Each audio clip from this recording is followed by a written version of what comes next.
Welcome to SuiteFoundation Exam Preparation, Inventory Tracking. In this module, we'll talk about the impact of inventory transactions on different inventory levels. We'll talk about some business requirements. We'll talk about NetSuite functionality. We'll also take a look at some terms to be familiar with regards to quantities, prices, cost, and asset value. And we'll look at how to streamline stock levels, reduce cost, and maximize revenue and profit. Our objectives will be to identify impact of transactions on inventory levels, identify inventory and reporting workflow, and identify standard inventory reports. Let's begin by looking at AP transactions and the GL impact that gets associated with those. The very top row is a transaction that starts at either a purchase request or a purchase order. Know that a purchase order has no GL impact, so it is a true non-posting transaction. Even if you look at the GL impact option on a purchase order, you will see a distribution. However, you'll notice that the posting column says no. So those values are not actually posting to your general ledger. Once we receipt the purchase order, that's when we start having an effect or an impact on the general ledger. The receipting of the purchase order will increase the values in your inventory account. They will also increase the values in an account called inventory received, not billed. This is a liability account that is set up in your system by default. Once we bill the PO or generate the vendor bill, you'll notice that we're going to decrease the inventory received, not billed liability account, and we're going to increase our accounts payable account. When this process occurs, this will wash out anything that has posted into the inventory received, not billed account. The next step is when we actually pay the bill. So we make a vendor payment. When we do this, it will lower the accounts payable balance and it will lower our cash balance. So thus washing out the accounts payable postings as well. What this leaves you with is an increase in your inventory and a decrease in your cash. Now let's take a look at what the transactions look like and what the GL impact looks like when we don't have a purchase order and we start at the vendor bill level. When we enter the vendor bill, we are going to have an increase in our inventory or expense account, and we're going to have an increase in our accounts payable account. Once we pay our vendor, then we're going to have a decrease in our accounts payable account and a decrease in our cash account, thus washing out what's posted into our accounts payable account and leaving us with an increase in our inventory or expense account and a decrease in our cash. As you can see, this is the same as what occurred or the final results in our previous transaction. On our third row, this is where we have no preceding vendor bill. So we're using a credit card or we're simply writing an ad hoc check. This is going to create an increase in our inventory or expense and a decrease in cash. Once again, matching up to what has occurred in our other transactions as well. So regardless of what steps you go through, the final GL impact is going to be the same. Now let's take a look at accounts receivable transactions and their GL impact. We'll start with the sales order that goes all the way through accepting a customer payments. Our sales orders, as we're already aware, those are non-posting transactions, so there's no GL impact. Just like a purchase order, you can go to the GL impact option on a sales order and see a distribution. However, none of the values there are actually posting to the GL. No effect will occur on the GL until we have an item fulfillment. Once we have an item fulfillment, we have a decrease in our inventory account and an increase in our cost of goods sold. Then when we generate our invoice, we have an increase in sales and an increase in accounts receivable. Once we accept our customer payment, we have a decrease in our accounts receivable and an increase in our cash account. Notice that the accounts receivable will wash itself out, leaving all GL impact in the inventory, cost of goods sold, sales, and cash accounts. Now let's take a look at what occurs when we have no preceding sales order and we start at the invoice level. Our invoice is going to decrease inventory, it's going to increase cost of goods sold, it's going to increase sales, and it's going to increase accounts receivable. Once we accept that customer payment, that's going to decrease our accounts receivable and increase our cash account. Once again, our accounts receivable will wash itself out. This is going to leave us in our inventory, cost of goods sold, sales, and cash account, same as we had in the preceding transaction. And then finally, where we have cash sale with no sales order.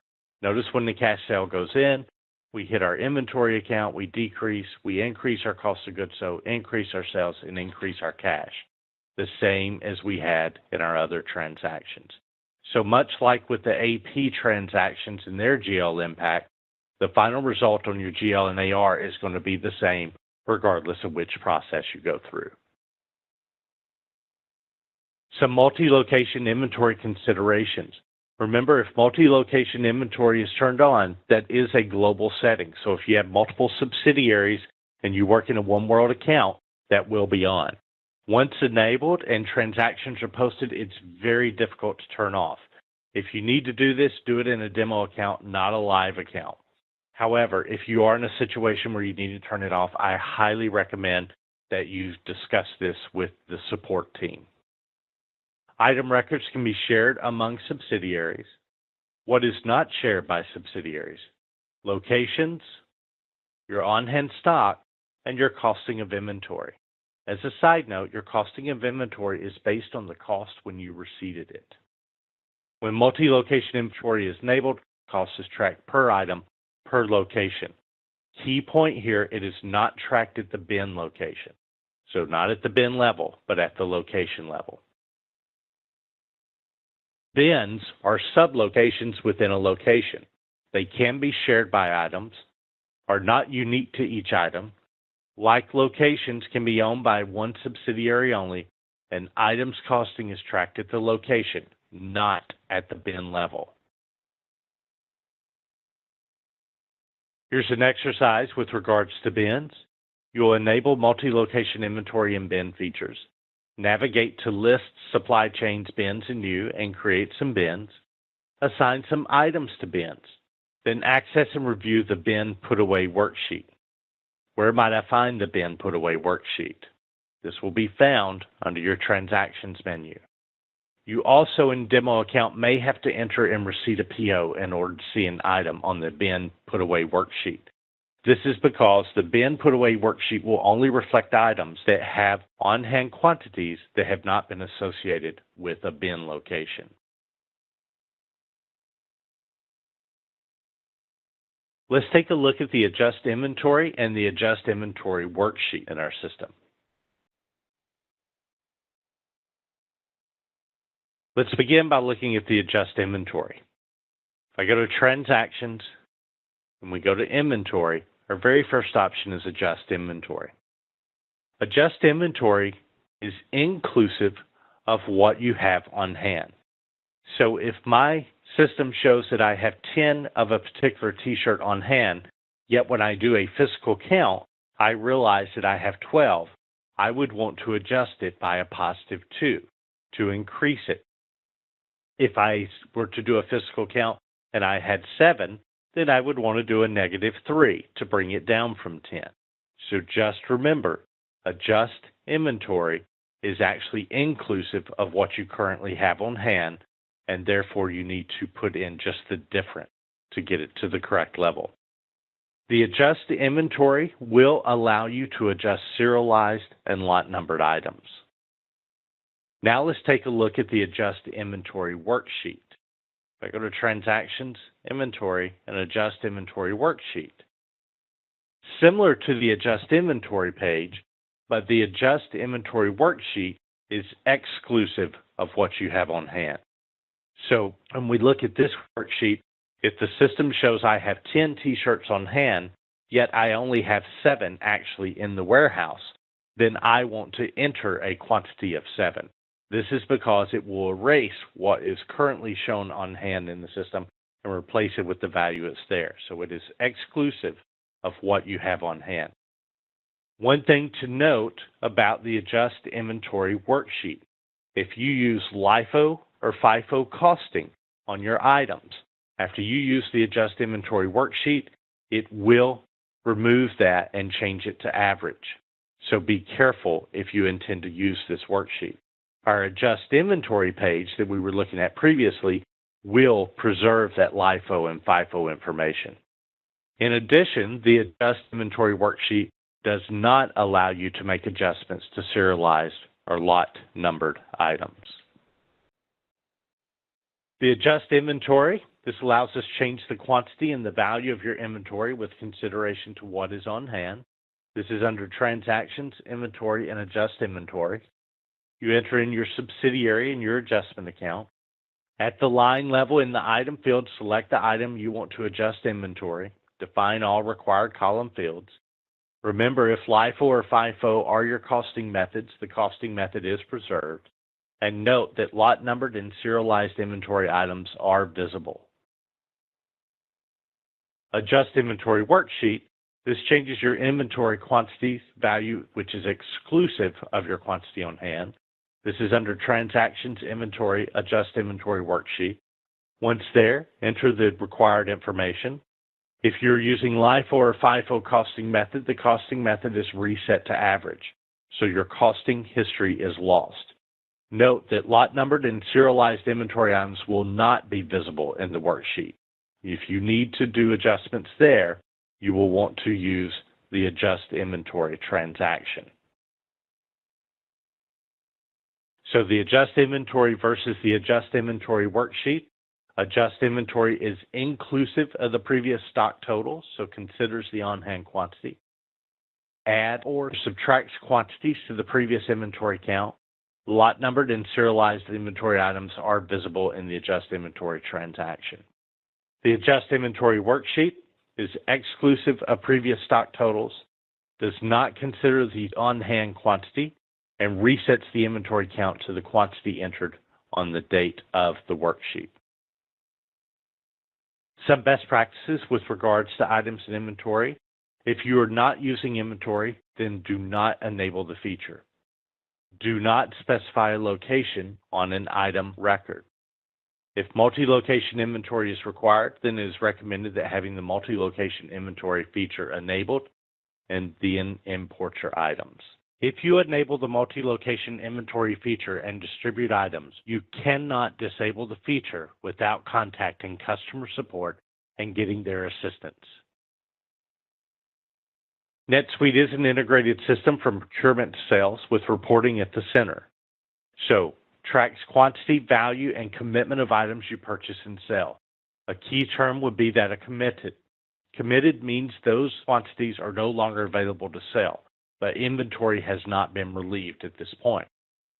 Updates on-hand quantities of any transactions that affect your inventory. So on-hand is the quantity of the items in the inventory. This includes available and committed. Oftentimes I see a user who will look at on-hand and assume that's what they have available to sell. That is not the case. My on-hand may say 10, but if my committed is 2, that means I only have 8 that are available. Your available field shows you what is on hand and not committed. Defines item records with items cost, sales price, stock level, and more. You can track your cost of goods sold and your assets. NetSuite will allow inventory to go negative, but it's best not to allow this. Your cost of goods sold recalculation will run throughout the day. Standard financial and inventory reports. If you go to reports in financial, you'll find your income statement, your balance sheet. If you go to reports in inventory, you'll find things such as your current inventory status and your inventory back order. This concludes this module. Your cost of goods sold and your assets. NetSuite will allow inventory to go negative, but it's best not to allow this. Your cost of goods sold recalculation will run throughout the day. Standard financial and inventory reports. If you go to reports in financial, you'll find your income statement, your balance sheet. If you go to reports in inventory, you'll find things such as your current inventory status and your inventory back order. This concludes this module.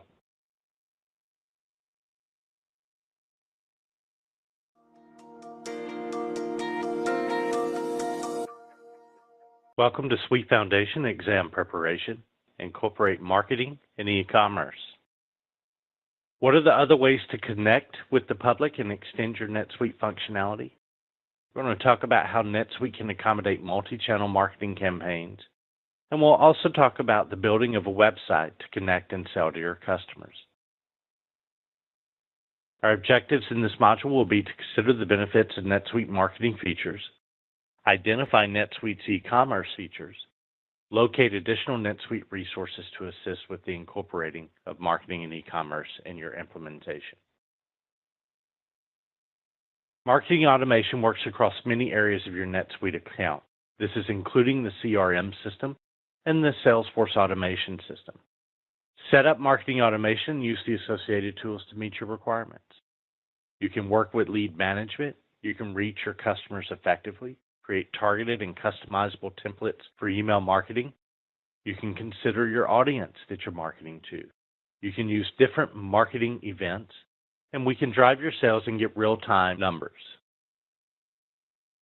We can streamline and automate your marketing processes by using multi-channel campaigns, obtaining that real-time visibility into lead generation and sales execution processes.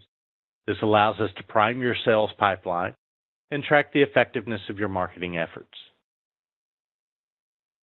When we are setting up the marketing automation, this can be broken into 3 stages.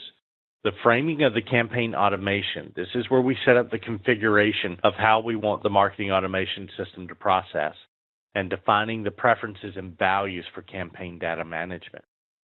Then we go into building our campaign components. This is where we assemble the different parts and pieces that are necessary to start our campaign. These allow us to maximize communication avenues, work leads and sales opportunities, and target entity groups. Once we have assembled the components, then we're able to actually launch the campaign. This is where we can create, schedule, and manage campaign events, and we can incorporate that lead nurturing. Let's take a look at some of these pieces. We're going to first look at where we enable marketing and some of the options that are available. Then we'll glance at the marketing preferences. I'll then show you how you set up an email address to use for an email campaign. We'll talk through the steps that's necessary in that process. We'll talk about domains and where we set those up. We'll take a look at marketing templates, and then we'll talk about the campaign records. I'll begin by going under Setup, Company, and Enable Features. Under the Enable Features, once we're here, we'll come to the CRM tab. We'll scroll down, and here we'll have a section on marketing. This is where we would do things such as turn on online forms. We can do things such as mail merge, CRM template categories. We can capture email replies. If we're going to do subscription categories, maybe you're doing newsletters and you want to categorize those. We can then do upsell managers, and we can do sales campaigns. Once we have our features enabled, then we can go under and we can take a look at the marketing preferences. So Setup, Marketing, and Marketing Preferences. There are only 2 tabs here. On the General tab is where we set defaults. What's our default reply email address? What's our default from email address? So if I'm doing an email campaign, what do I want the return address to be on that? Do I want to assign a default campaign domain? I can choose that here. This is also where you would put things in like your opt-in invitation message or your opt-in confirmation message that you would like to send. I would recommend that you come through, take a look at these. If you're not familiar with what a field is, be sure to use the field level help. On the Subscription tab, this is simply some aesthetics that you can assign toward the subscription options or the global subscription status settings. So we've turned the system on and we've set preferences. Now we need to go and we need to set up email addresses to use in our email campaigns. We do this by going to Setup, Marketing, and Email Addresses. You'll see in the demo account, I already have several set up. One thing to note about an email address, before it can be used in an email campaign, it must be validated. As you'll notice, a couple of these are not validated. I'll add a new one just so you can see what the screen looks like. I'll enter myself. And once I've entered it, I'll click Save. At this point, it is not validated. NetSuite will automatically generate an email and send it to the email address. Within that email will be a validation code. Once I have that validation code, I come back, I click Edit, and I enter my authorization code or validation code in the field. Until you have done this, you will not be allowed to use this as the from address on any email marketing campaign. I'll enter my authorization code that I received, and I'll save. Now that I've done this, you can see it's been validated, and now that can be used as the from address in any marketing campaign. If you're attempting to do this in your demo account, you will most likely not receive an email. Demo accounts only have the ability to send emails to netsuite.com email addresses. The next step in this process is to set up domains. So if I go to Setup and we go under Site Builder and we come to Domains. Domains are very important in that they mask a link to your domain that contains hosting.netsuite.com on the backside. This is how, if we are using a click-through domain, say on an email campaign that we're sending out, maybe we're offering a promotion. Anyone who clicks a link within the email that you send out, it will take them to a particular website where there's a promotion that's being run. In order for NetSuite to track that and link it to the campaign record, it has to have some type of alias or CNAME as it's referred to on the backside. When we come out to our domains, we simply enter our domain name, and then NetSuite determines what the masked name is going to be. So you can see in my email, I would say wagespromo on whatever.com, whereas on the backside, this is the actual URL that will be there, which contains the hosting.netsuite.com.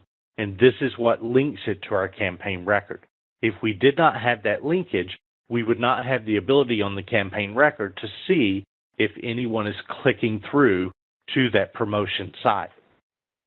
Once we put this information in, we set it what it's going to be used as. Is it going to be used as an email campaign, or a hosted web page, a promotional URL, a redirect URL, or a web store? And there's some additional settings here that someone in your IT might need to set. But to put one in, once we know what the domain is going to be, I'll do Wolf Electronics Summer Sale. Once I tab away, notice that it generates what the CNAME or alias is going to be, and then I assign it. Maybe I'm going to use this as a promotional URL, and I'll click Add. One thing to note here that is important, notice that a domain can only be associated with one of the campaign types. So I cannot create one domain name and associate it with multiple campaign types. Secondly, with regards to domains, you need to make sure that these are domains that are actually registered. So do not create fictitious domains here. You will want to go out and actually register the domain, or it will not work properly. And again, you're simply creating a domain that will be used in your email or your marketing materials, but on the backside, there's a hosted URL, and that's what creates the linkage back to the campaign record. So we've created the email addresses, we've created domains that we might need to use, and now we can develop templates. And our templates, in essence, build the branding around our marketing.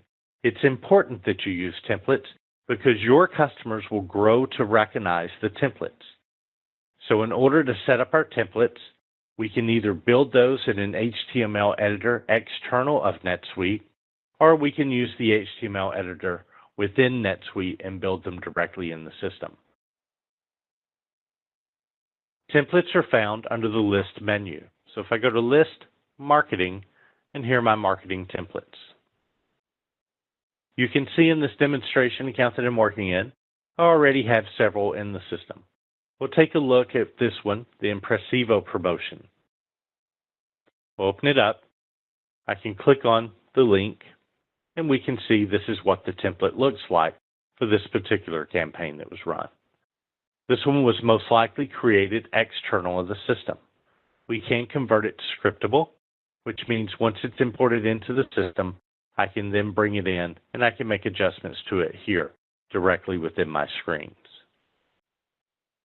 Let's click Cancel, and let's go back, and we'll take a look at one of our other templates.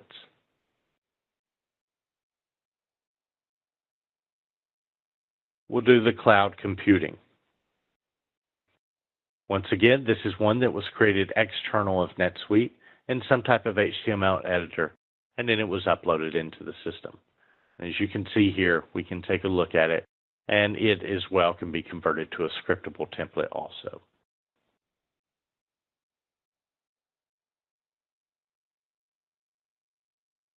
Once we've set up our templates, then we can go through and we can set up our campaign records. So if I go to List, Marketing, and we'll go to Marketing Campaigns, we'll take a look at one that's already set up in the system. We'll take a look at the October newsletter. Here we can see the title of it. We can come down, we can see it, the category is that of newsletter. We can see who the manager will be for this campaign. We can put a start date and an end date if this is just a temporary campaign that we're running. We also track base cost and total cost. Our base cost, that's any cost that we might have, any overhead costs. Let's say that we know we'll have $150 just in overhead expenses. So I can enter that number here.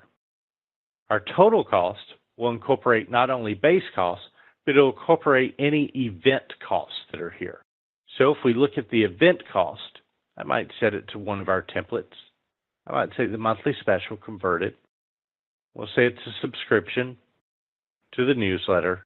And we'll say to send out this newsletter, it's going to cost us $350. And I'll click Add. Oh, let's enter a target group. We'll say send it to all California customers. So now that I've added it, notice my total cost has gone to $500. So it's the event cost of $350 plus my overhead costs or my base cost of $150. Our expected revenue, this is just a number that you would generate to determine what do we expect our revenues are going to be around this. If it's being associated with a particular URL, we can enter that. We have some additional categorization options here at the bottom. Down in our events, we've already looked at email, but notice we can do lead nurturing, direct mail, other events, and default events. Our statistics tab, this shows us whether there's any return on our investment. We can see from this campaign 72 leads were generated.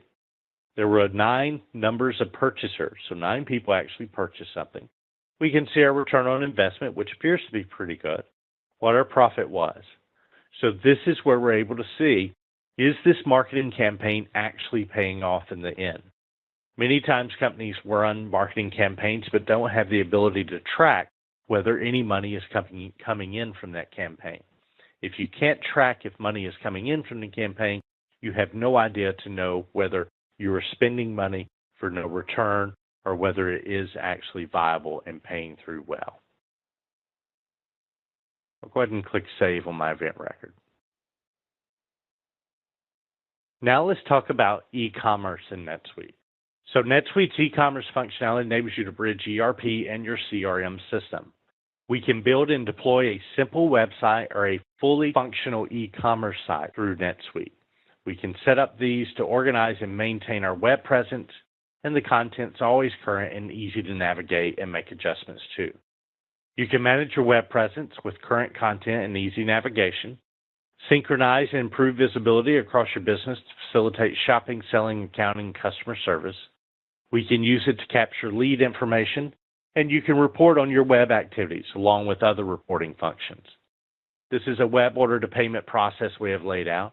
Your customer responds to a marketing campaign and places an order on the website. Depending on how you set your system up, you may have the address and credit card details as mandatory if the order is greater than $50.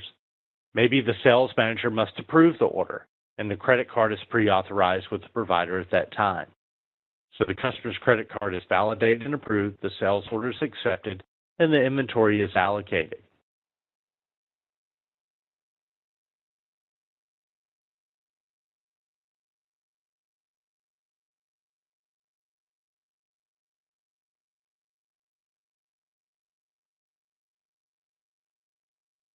The thing to know with NetSuite and its e-commerce piece is you do not have to purchase any add-on features in order to set up a website with NetSuite. Basic websites are capable using templates that are already built into the system. If you do want to do more advanced websites that allow you to do HTML code and write out your own customizations and designs, then you would need the Advanced Site Customization module. But many times customers assume they need to purchase that in order to have a website. That is not the case. Websites are a possibility within NetSuite. You can see these websites are hosted by NetSuite. You can see the basic website, yes. Customized template website, yes. The hosted HTML website, and then our external website with the NetSuite shopping cart, that one is partially hosted by us. There's some additional information in this chart that you may want to become familiar with. To access these, I'll go to Setup, we'll go to Site Builder, and then I'll come to Set Up Website. This demo account already has a couple set up. Let's preview this one.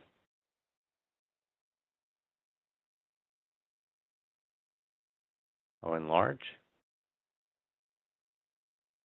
I'll click the preview link.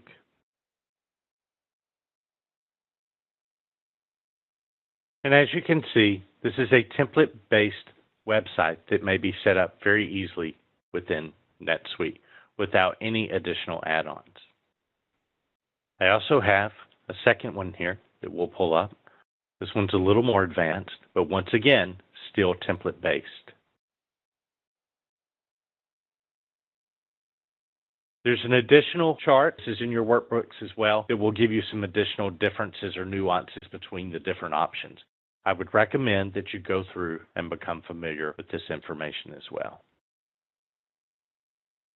Suite Commerce in a single cloud platform. This delivers true omni-channel shopping and service experiences combining e-commerce, in-store point of sale, and order management with your back office system. It gives you that 360-degree customer view, intelligent order orchestration. Customers can buy, fulfill, and return anywhere. Innovative experiences rapidly create unique, personalized, and compelling mobile, web, and in-store experiences. And then unlimited expansion. You can quickly deploy sites for multiple business models, channels, brands, countries, currencies, and languages, all on the same platform. There are exercises in your student workbook. These will probably take a few minutes to finish. Once you're finished with the exercises, you may move forward to the next module. For additional resources, you may look in the Help Center or you may go to Suite Answers. This concludes this module.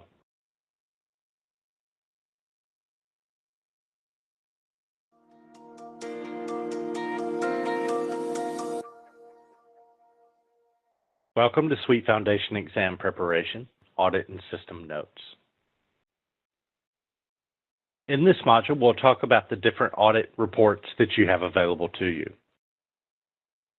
Our objectives will be System Notes, Transaction Audit Trail, aka the Audit Trail, Transaction Numbering Audit Log, the Login Audit Trail, and the My Login Audit Trail.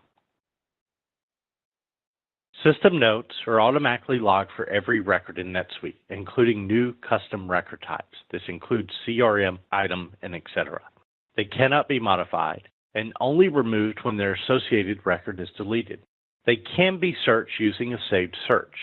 The Audit Trail feature on your record type will allow you to see these as well. Again, these are your system notes. If we go to Transactions, Management, and view the Audit Trail, this will let you know who created, changed, and deleted transactions.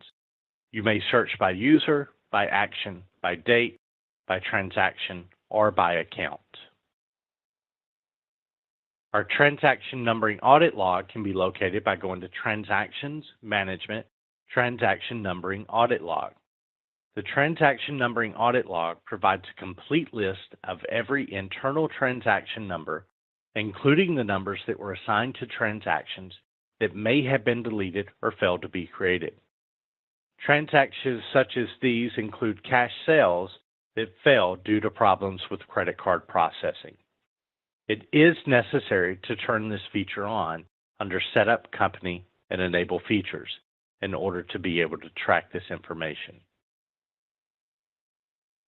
Our login audit trail will not only show us who's logged in and when they logged in, it'll also show us if they were presented with one of the security questions and whether they were able to answer it successfully or not.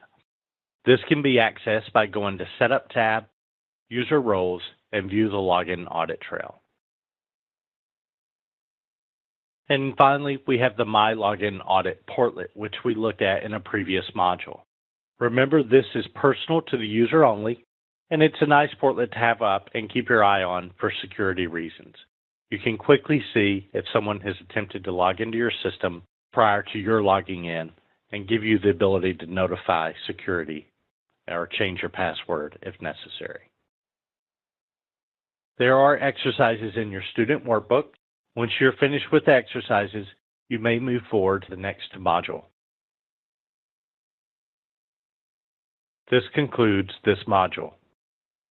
This is personal to the user only, and it's a nice portlet to have up and keep your eye on for security reasons. You can quickly see if someone has attempted to log into your system prior to your logging in and give you the ability to notify security or change your password if necessary. There are exercises in your student workbook. Once you're finished with the exercises, you may move forward to the next module. This concludes this module.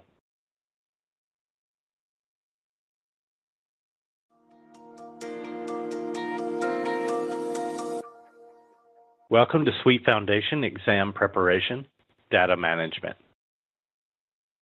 In this module, we're going to define the use of the following data management tools: inline editing, mass updates, CSV import, CSV export, duplicate detection, and delete all data. Our objectives here will be CSV imports, inline editing, mass update, CSV export, duplicate detection, and delete all data. Let's talk about CSV imports first, and let's discuss what we can do with the CSV import. We can use CSV import to update any field, including erase data already in the field. This is the Overwrite Missing Fields option. Then we can change sublists, so we can add or replace sublist data, addresses, transaction lines. We can also delete sublists sometimes. This is the Overwrite Sublist option. And we can create duplicate records by accident, so you want to be very cautious when using the CSV import. So you want to check auto-generated numbering in key fields, and you have the ability to do add only, update only, or add or update. What can we not do with the CSV import? We cannot delete records. We cannot create fields or forms on the fly. These must be created ahead of time, and we cannot merge records. Let's talk about inline editing. This is also known as direct list editing, or DLE. What you can do with inline editing: you can delete records, but be cautious with this. You can update editable fields. Not all fields will be supported when you turn on inline editing. Only the fields that have a pencil icon appear. You can enable or disable the feature universally. You can enable for specific custom records. What you cannot do with inline editing is you cannot add records, you cannot merge records, and you cannot restrict access to this by role. It is a global on or off setting. Mass updates. What we can do with a mass update: I can do pricing updates. There are many options around updating of your prices. We can update role permissions. We can send out bulk emails, including subscribe and unsubscribe messages. We can reassign sales reps or support reps. And we can update almost any field using a saved search as our criteria. What we cannot do with a mass update: we cannot affect sublist, such as addresses or transaction lines. We cannot delete records, add records, and we cannot merge records. With CSV export, we have the ability to do a full CSV export out of the system. This does not include any custom records, and it may not include all fields, especially custom fields. It depends on the view of the person who is doing the exporting. This is permission controlled, meaning we can go into a specific security role and control whether someone has the rights to do a full CSV export or not. Typically, the people who would need access to this would most likely be admin level or very close to admin level. Export list, the best practice is limit who has this permission. So with exporting of our list, we have these options across the top of the list, any list that we're looking at. And again, those can be controlled through the permission level. We also have duplicate detection. This is done by going under Setup tab, Company, Company Management, and Duplicate Detection. Here we can set our settings. We can determine what fields we want the system to take into consideration when it's determining whether a record is a duplicate or not. Once we have set up our duplicate detection, then we can run the Entity Duplicate Resolution report, which is under List, Mass Update, and Entity Duplicate Resolution. It is here that you will have the ability to determine whether a record is a master, a duplicate, or not a duplicate. Once you have set the criteria, then you can determine what you want to do with those that are considered to be duplications.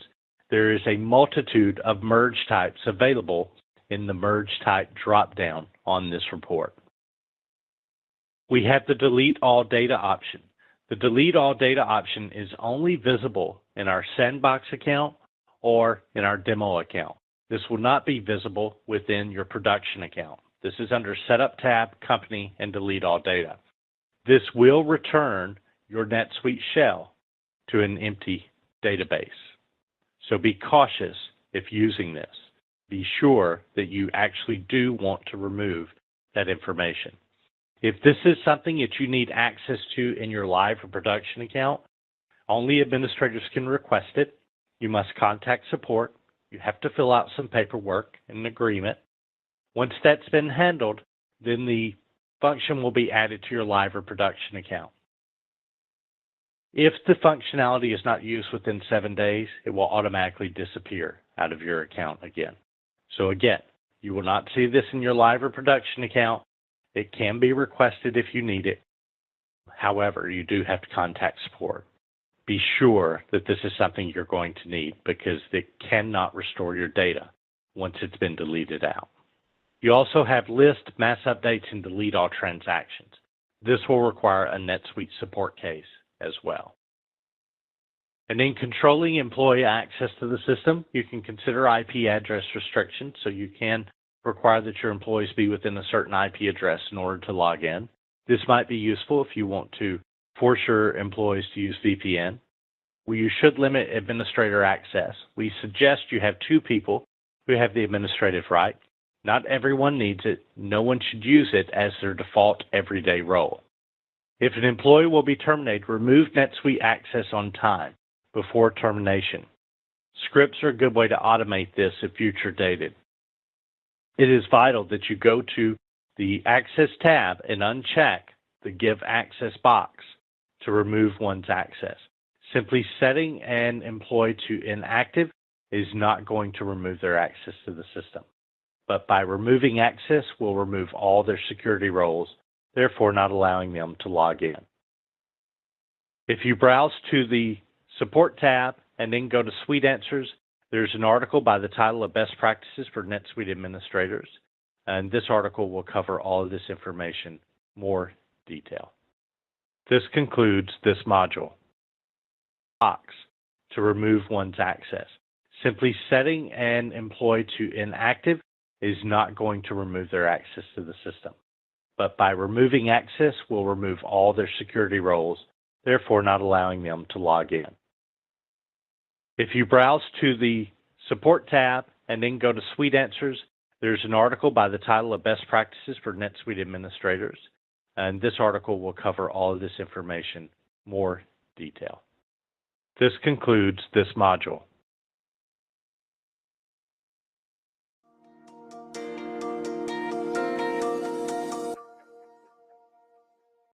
Welcome to SuiteFoundation Exam Preparation, Release Cycles, and Learning Resources. With regards to this module, we're going to identify how to locate information on help, functionality, Suite app enhancements, things such as best practices or user discussion. We'll identify resources to learn about NetSuite release cycles and new features. So our objectives here will be cases versus issues, NetSuite release cycles, and learning resources. Let's begin by talking about cases versus issues. So some of the questions we'll be answering in the next few slides are: what is the difference between cases and issues? How are cases and issues linked? What is the benefit of this linkage? And what is the difference between a defect and an enhancement request? Let's begin by declaring what a case is. A case, or a support case, represents an interaction between a customer and NetSuite support. Not every support case generates an issue. Most support cases involve helping the customer to understand how NetSuite works. In other words, most support cases are "how do I" questions.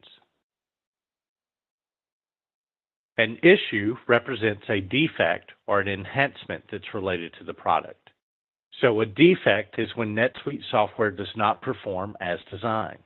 Anything else, regardless of a customer's opinion on the matter, is considered to be an enhancement request. Some support cases may have more than one issue. As you can see on the screen, we have one support case, but out of that communication, it resulted in 3 issues being created. And in some issues may have more than one case. So there may be one issue, be it a defect or an enhancement request, or we have had multiple customers create support cases requesting or needing the issue to be resolved.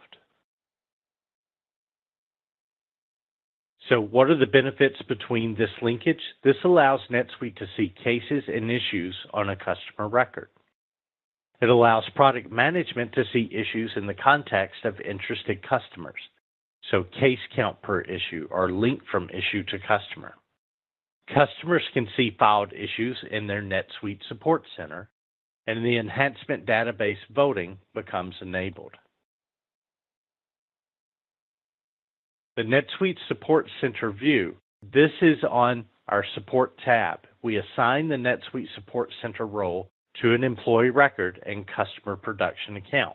This is not available in demo account, and there are 2 types. There is the NetSuite Support Center versus Basic. The Basic Support Center, those users will not be able to see any billing information that your company may have with NetSuite. However, the Standard does.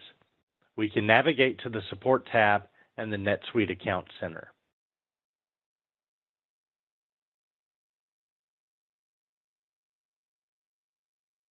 We also have Suite Ideas. Suite Ideas is our idea bank or voting bank. This is where you may come out, you may look at other enhancement requests from other customers, and you may vote on those. Once you vote on them, you may designate how high of a priority between 1 and 5 it is for you. If you do not see an enhancement that you would like to see in the system, you may add it and others may vote on it. Development will come here when they're preparing to create and work on new versions to determine what enhancements should be rolled out. Let's talk about NetSuite release cycles.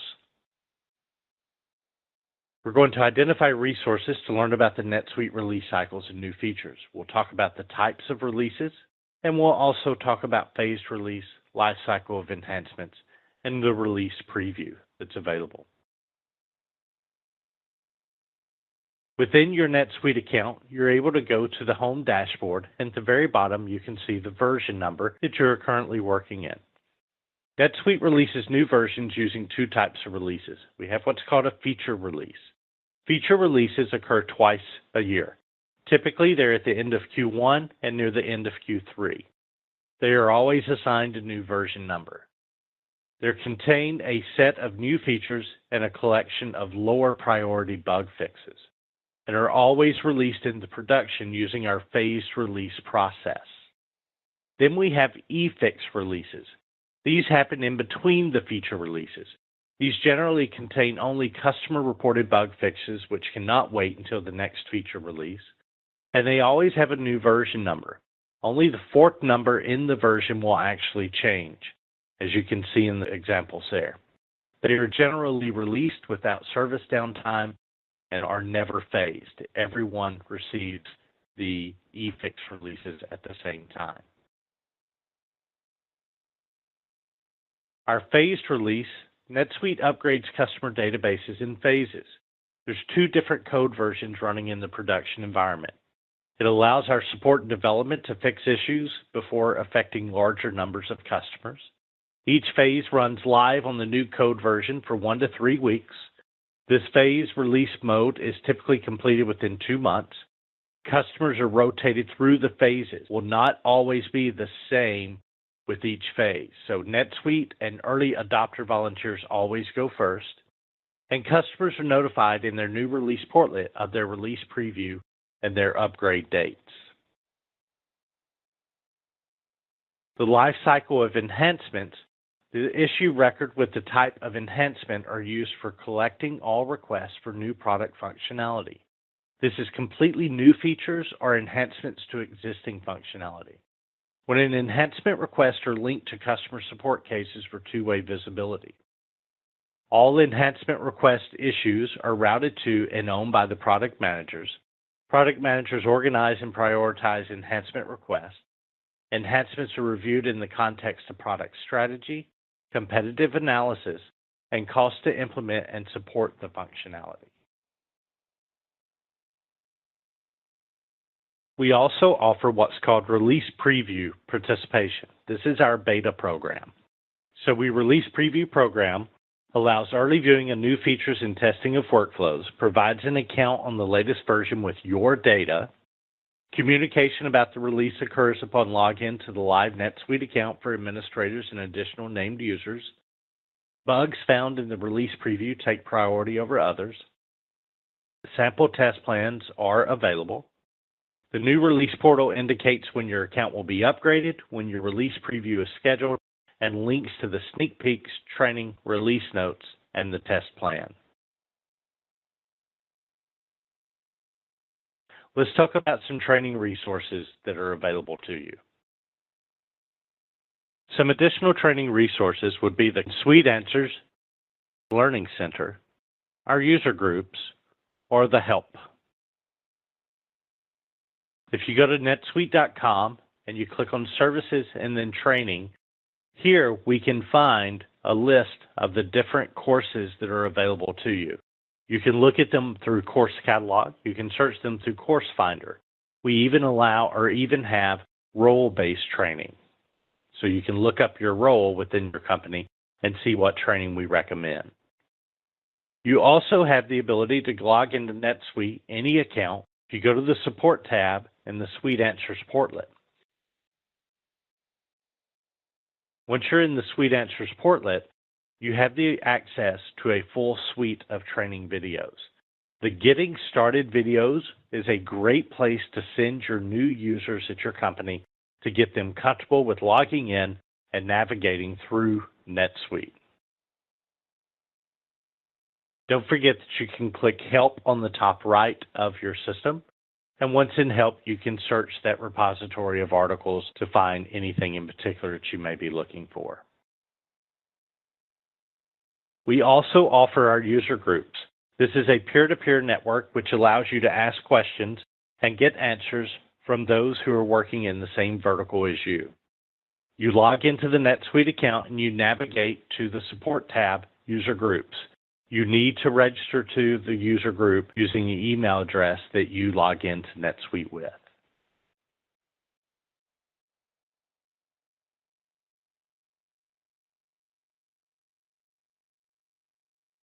How to get the most from your user groups? Research. Posts have numbers of viewings. You can find issue numbers, and you can learn lots of workarounds. Ask a question, post a new thread, or add to an existing one. Get to know other NetSuite people. So NetSuite partners, you can see how long they belong, number of posts they put out. We can note their join date versus their post date. You can see super user customers. NetSuite employees, especially product managers, spend a good bit of time in our user groups. And Evan Goldberg, our Chief Technical Officer and founder of the company, spends quite a bit of time in the user groups answering questions. So advertise your own expertise. So be sure that if you use the user groups that you're out there and you've updated your profile. I can't stress user groups enough. It is a wealth of knowledge that can be shared between you and your peers. For additional resources, you may look in the Help Center or you may go to Suite Answers. This concludes this module. Time in the user groups answering questions. So advertise your own expertise. So be sure that if you use the user groups that you're out there and you've updated your profile. I can't stress user groups enough. It is a wealth of knowledge that can be shared between you and your peers. For additional resources, you may look in the Help Center or you may go to Suite Answers. This concludes this module.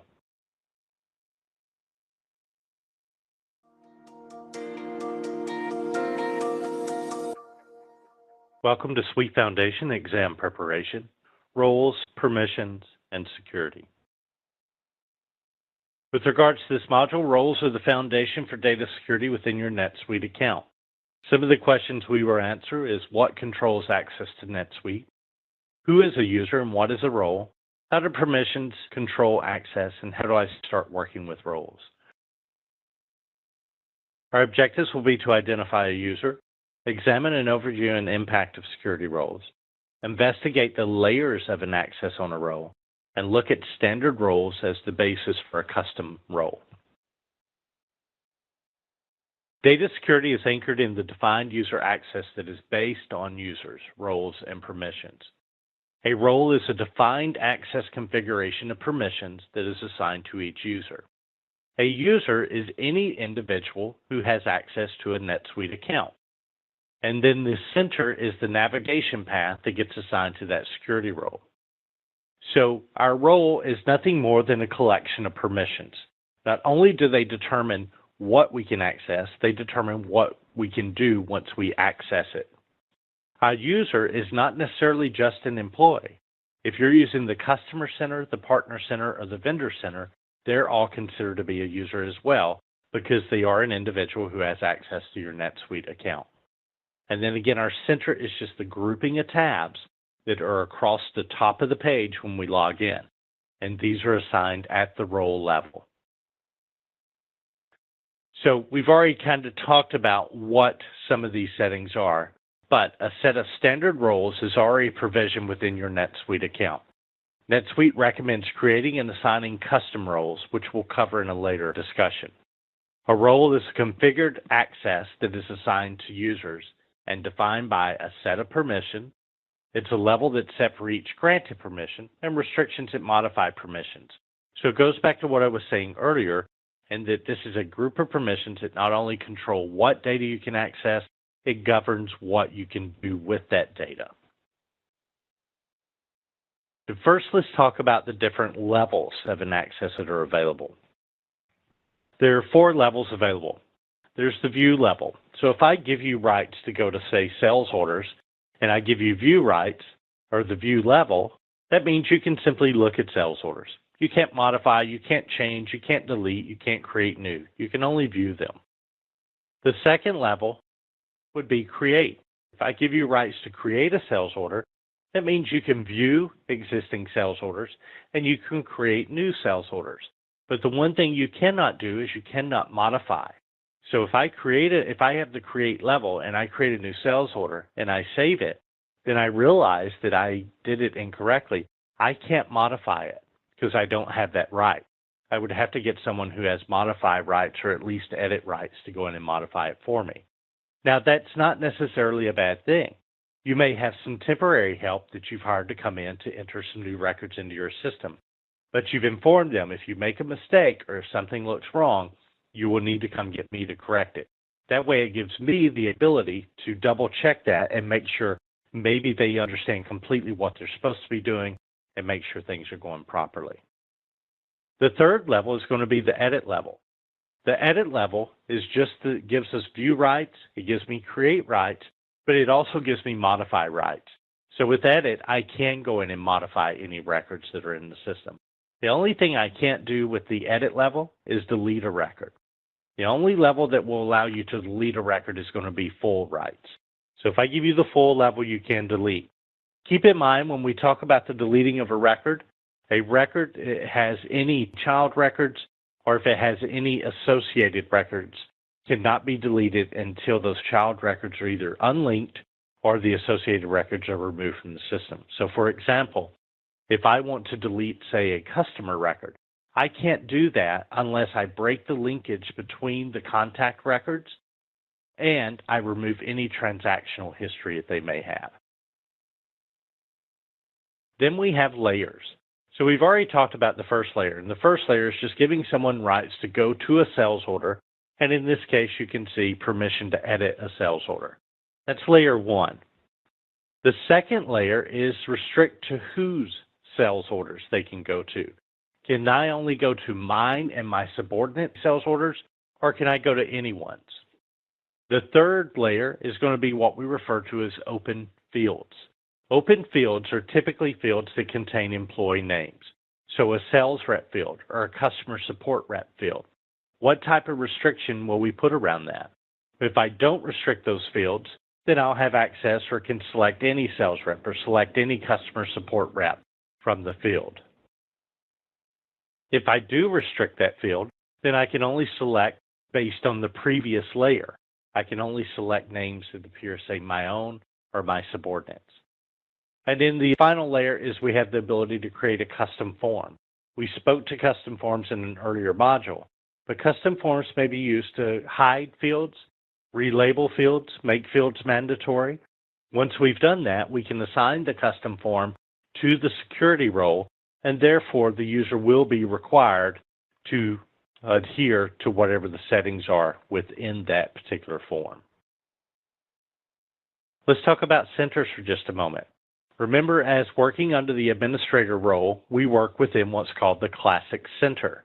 So you can see the grouping of tabs that are associated with the classic interface.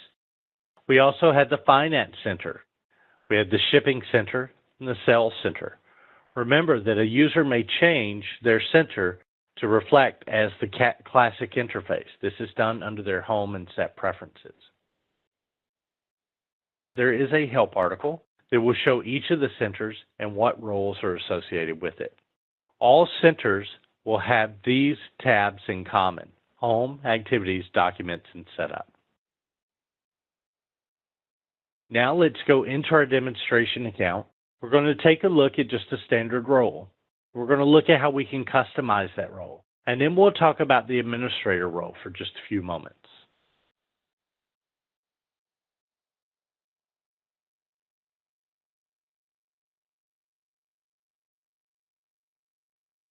In order to access our security roles, we come under Setup, we go to User Roles, and we go under Manage Roles. Here we'll see the list of roles that have been provisioned in our account. You can see in my demonstration account, I have a total of 31 roles. If you're looking in your production account, you may see more or fewer. It depends on what features you have turned on and what customizations have been done in your system. These are the standard security roles that are already provisioned in the account. When you are assigning roles to an employee, you never want to assign them one of the standard provisioned security roles. Although the security role may give them all the rights that they need, you still need to make a copy of it and assign the copy of it. Let's say that the salesperson role meets all your requirements. So we can click Customize. This will create a copy of that. We'll give it a name. I'll call it the WMS salesperson role. The reason we recommend assigning the custom role is because If later on I need to add additional rights or make changes to the rights for those that are operating under this particular security role, I can come into the copy and I can make changes to it. However, if I had assigned them the salesperson security role that was provisioned in the account already, those I cannot tweak and make adjustments to. So if I need to go in and make a change, I would have to make a copy of that role, make the changes, and then I'd have to go through each of those employees' records, change them off of the standard provision security role, and switch them into the custom one that I have. So it's best practice to go ahead and just make a copy of the standard provision security role, assign that to your user. That way, if later on I need to make adjustments to the security, I can go into that copy and make adjustments, and it's immediately applicable to those that work under it. Let's talk about how we customize this. Now that I've made a copy of it and given it a new name, if I come down to the bottom, here on my Permissions tab is where I assign particular permissions. Maybe I need to give my salespeople rights to invoices. So I can choose invoice from the list, and I have to determine what level. I'm going to give them view rights, create, edit, or full. I might give them edit rights. We'll click add. So now anyone under this security role will be able to go to invoices. They can view them, they can create them, and they can modify them. I have a sublist here for reports. I can control what reports they go to. I have a sublist for list type items. So these are those people, places, or things, those entity records. I can control that. And I have a sublist for the setup rights that I can set. I come to forms. This is where I can assign them specific forms. See, there are multiple sublists of forms to choose from. We can assign them particular searches. I can go ahead and assign specific user preferences if I like. If we have any published dashboards, I can associate a published dashboard with it also. And if we're working with multiple language, we can set up our translation. Once I've set up my tabs, then up top is where I assign things such as my different layers like employee restrictions. Whose invoices and sales orders can they go to? Their own and subordinates? Or am I not going to put any restriction around them and allow them to go to anyone's? I may say they can go to their own and their subordinates, and they can apply their level rights that are listed at the bottom. But if I check Allow Viewing, that says, I'll allow you to go to others, but you can only view theirs. You can only apply your level right against those that are listed here. There's some additional classification restrictions that are available as well. Over on the right, here's where we work with those open fields, the Do Not Restrict Employee fields. Since it's unchecked, the only names I would see in an employee field would be my own and any subordinates. But if I check it, I'll be able to see all sales reps, all customer support reps. Everyone will appear in that. You may want to come through and familiarize yourself with some of the additional settings here. Don't forget that you can use your field level help if you so choose. I'll click Save. And so you can see now that we've saved it. I've got this new security role, and I can click Edit if I need to go make adjustments to it. The other thing I'd like to point out while we are here is you'll notice the administrative role does not appear. The administrator is not a role that you have the ability to go in and customize. It is a full access role. Once the role has been created, we can go to an employee record. I'll pull up Kathy's record. And on Kathy's record, we go into Edit Mode. On the Access tab, this is where I can assign the security role. So I can make Kathy a member of my new security role. I'll save Kathy's record. And once Kathy's record has been saved, Kathy will now be able to switch between the administrator role and the salesperson role as necessary.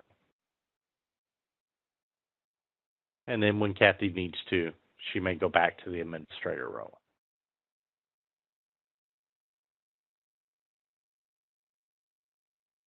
So we can view a list of those NetSuite standard roles. If we go to Setup, User Roles, and Manage Roles, you have the ability to change your filter, and you can export these out if you so choose. The key is if you see the word Customize, or you can look in the Custom Standard column and see whether it's a custom or standard security role that's in the system. Remember, the administrator role is a full access role and you do not have the capability to go in and customize it. Some role customization considerations. Select the appropriate standard role and customize. The custom role page will display. You will want to enter a name for the role. It is highly recommended that you come up with a naming convention to use for your custom security roles. This will enable those security roles to be grouped together and easily located when assigning to an employee. Define the permissions, which records can the role see, and what is the level of access. Remember, there are multiple sublists here to consider. Review restrictions and define those as well.